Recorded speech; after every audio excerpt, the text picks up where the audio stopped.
What the bill does is it sets up another quango, another structure, another expensive body, and it takes power from councils and communities. It takes the controls, it takes the land use future from councils and communities and vests it with two ministers, a triumvirate, if you want to call it that, between the Suburban Rail Loop Minister and the Planning Minister, who have enormous power, enormous control, and are able fundamentally to do pretty much what they want to do.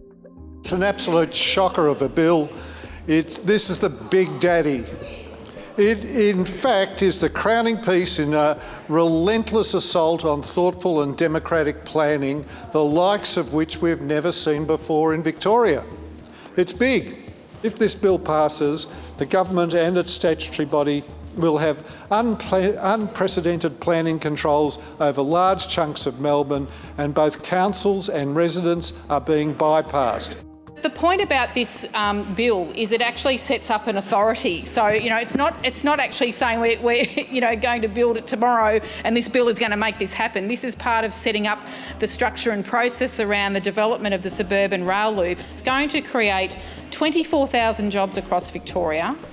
It's going to connect 550,000 jobs in precincts around stations, with first trains expected to run in 2035, and it will also take 60,000 car trips off our roads every day, slash public transport travel times by an average of 40 minutes one way, and stimulate $58.7 billion in economic, social and environmental benefits for our state.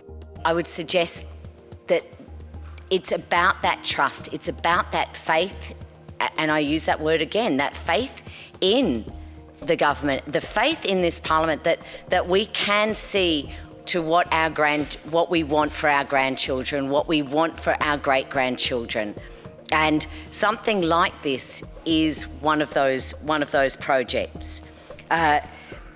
It will be transformational. This mob can't even build the Westgate Tunnel on time or on budget, and now they're talking a project that blows out another 30 years, and they want us to give us a definitive number and a return on investment on that number today. I don't believe them. I don't believe them. And neither would Victorians. The more important aspect of this bill is that it will ensure that the Suburban Rail Loop Authority has the governance and legislation it needs to deliver this project. The scale and ambition of Suburban Rail Loop demands a different approach from government. It is an unprecedented undertaking and is truly a game changer for the city and state. While there are issues with the suburban rail loop as a project in itself, there are also concerns about the scale of power this bill gives to a statutory authority. What this project is about is winning votes next year. That's what it's about.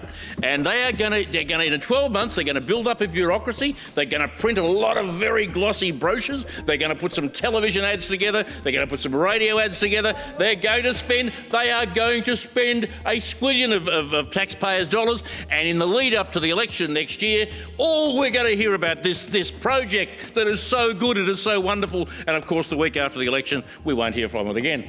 That will be the end of it. So the SRL project will play a significant role in Victoria's recovery from the pandemic, and I want to explain how. Generating a pipeline of work and economic stimulus, creating up to 20,000 jobs during construction and kickstarting the careers, wait for it, of 2,000 apprentices, trainees and cadets. The bill gives extraordinary powers to an authority. Powers without checks and balances in place, without scrutiny of the parliament and overriding local government and communities.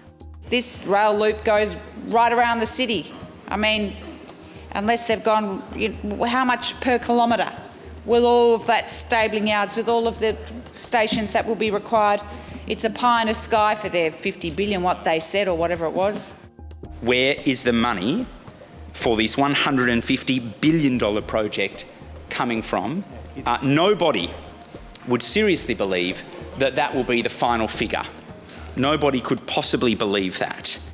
This is a project that will transform Melbourne and Victoria. It will play a profound role in our economic recovery as we move into a post-pandemic phase, and it presents for us a once-in-a-century opportunity to create magnificent new spaces and hubs for living, hubs for economic activity in Melbourne's suburbs.